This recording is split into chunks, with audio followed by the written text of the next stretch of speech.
In Tallinn, Estonia, an elderly man and his niece consider a red bicycle for Christmas, but she prefers a blue one later. The bike dealer arranges for a black market blue bike.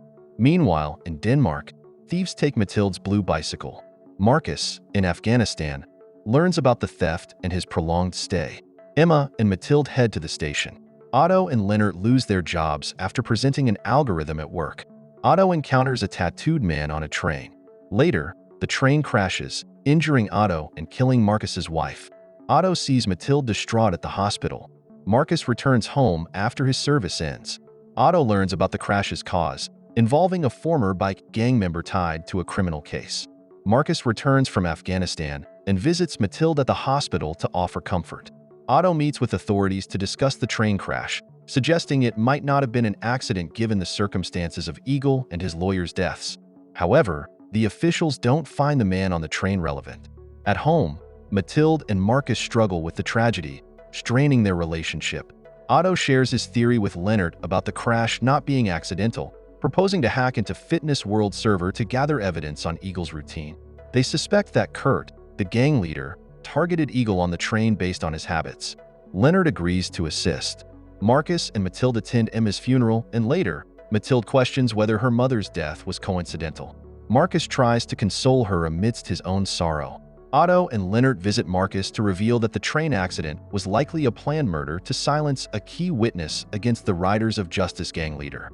They share detailed information about Eagle's habits obtained through hacking Fitness World. Otto mentions another suspicious man on the train who discarded his food before Emma and Mathilde boarded. This man was present at Osterport station the previous night and had easy access to the parked freight train that later collided with the passenger train. Otto believes the man in the photograph holds the key and they need to identify him.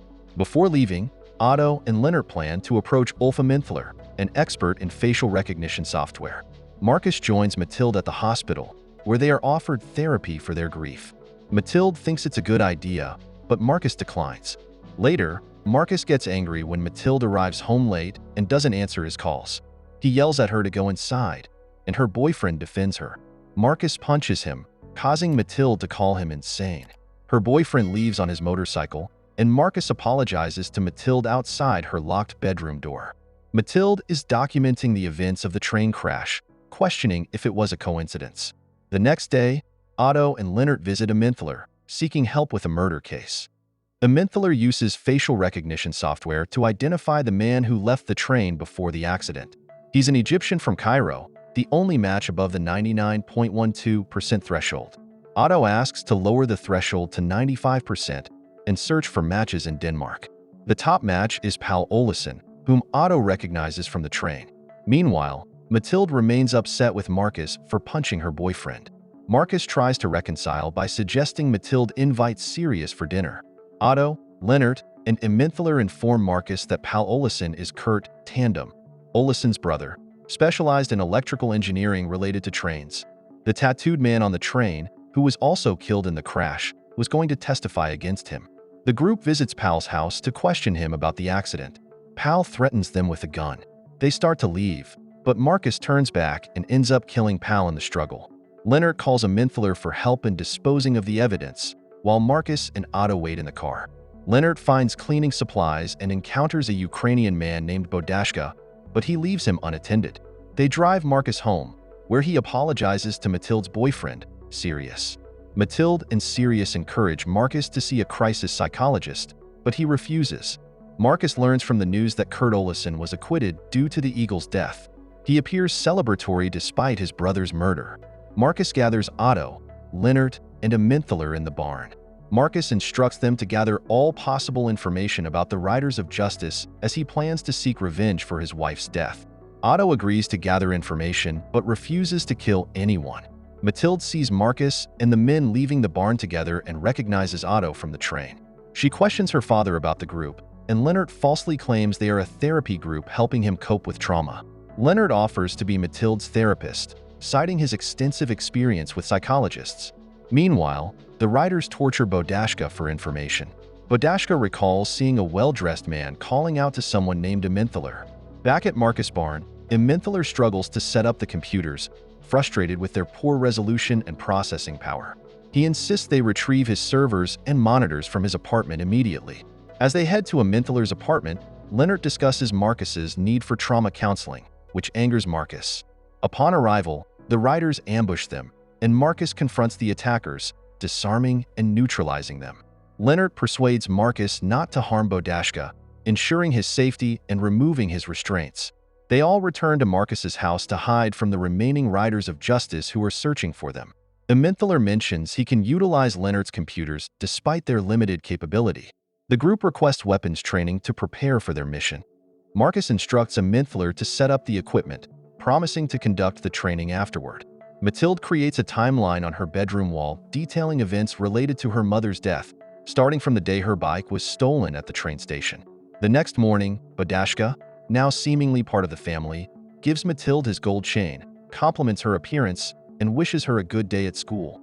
Meanwhile, in the barn, Marcus, Otto, Leonard, and Aminthaler discuss their plan to avenge Emma's death against the remaining 22 riders. Marcus cautions them that attacking the gang will become more challenging once they realize they are under siege. Aminthaler reveals that Kurt is always surrounded by at least 10 men and suggests targeting the riders at their clubhouse. However, he discovers that the clubhouse is closely monitored by the police and Danish intelligence.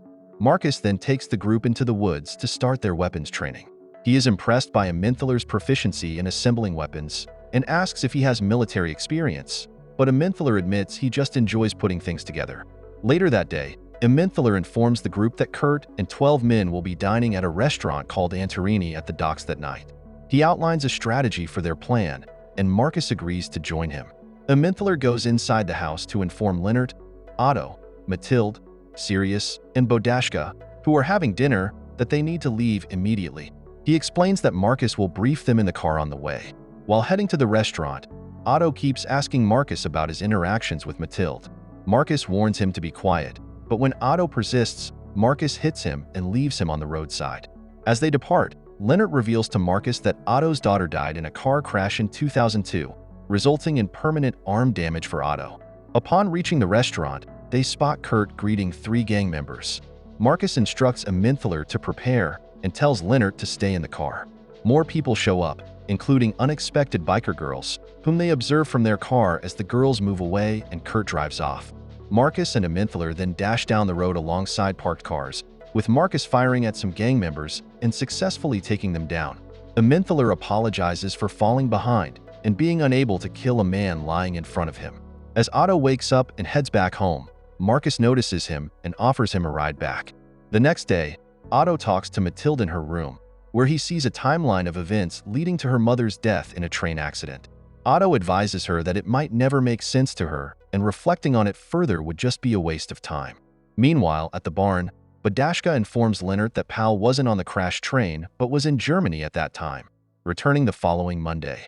Leonard checks the facial recognition results once more and is surprised. Otto had convinced Aminthaler to accept a less precise facial recognition outcome. The man they were suspicious of on the train turned out to be an innocent Egyptian tourist who just happened to look like Pal. Aminthaler mentions that statistically, it was highly unlikely, but the proof they had used to argue it was not an accident was solely based on a coincidental resemblance between the 2 men. Their fight against the Riders of Justice had been based on a mistake. Upon hearing this, Marcus leaves the barn and goes to the restroom in his house. Overwhelmed with grief, anger, and frustration, he finally breaks down. Otto goes to comfort him as Marcus lies on the bathroom floor in tears from his outburst. Later that night, Otto tells Marcus that he needs to seek help to cope with Emma's death because he has a duty to Mathilde. Otto shares that he misses his daughter every day and believes he has nothing to be proud of, unlike Marcus. Expressing his desire to be in Marcus's position, Otto encourages him to build a relationship with Mathilde, assuring him that things will eventually become clear. That evening, as Sirius heads towards his motorcycle, the riders attack him, threatening to harm his fingers unless he discloses Otto's whereabouts. Marcus hears the commotion and rushes from the barn towards the house as the riders start shooting. Instructing Mathilde to hide under her bed, Marcus and the others are wounded during the altercation. He directs Leonard to retrieve the disassembled guns from the bottom of the stairs. The riders enter the house, discovering Mathilde under the bed and taking her hostage. Marcus is summoned to the door, where he sees Mathilde being held at gunpoint outside. He drops his weapons in response to the situation, have Otto, Leonard, Eminthaler, and Bodashka surprise and defeat the riders. Marcus comforts Mathilde, who has been wounded, and helps her to sit by a tree, where he lowers himself to the ground. She assures him that the ambulance is on its way. Marcus apologizes to Mathilde, stating that he should have taken her advice seriously and acknowledging his need for grief counseling. The story fast-forwards to Christmas, with the entire group gathering for a joyous celebration and gift exchange. Marcus and Mathilde give Eminthaler a French horn, a reference to his earlier musical talent that he excelled at in his youth. With encouragement from Otto, Eminthaler picks up the instrument and plays it flawlessly once more. Mathilde's special gift for Christmas is a shiny new red bicycle. Meanwhile, at another residence in Tallinn, the young girl introduced at the beginning of the story receives Mathilde's old blue bicycle as a gift from an elderly man. Don't forget to subscribe and turn on the notification bell if you want to watch more videos like this. Thank you for watching and see you again soon. Take care.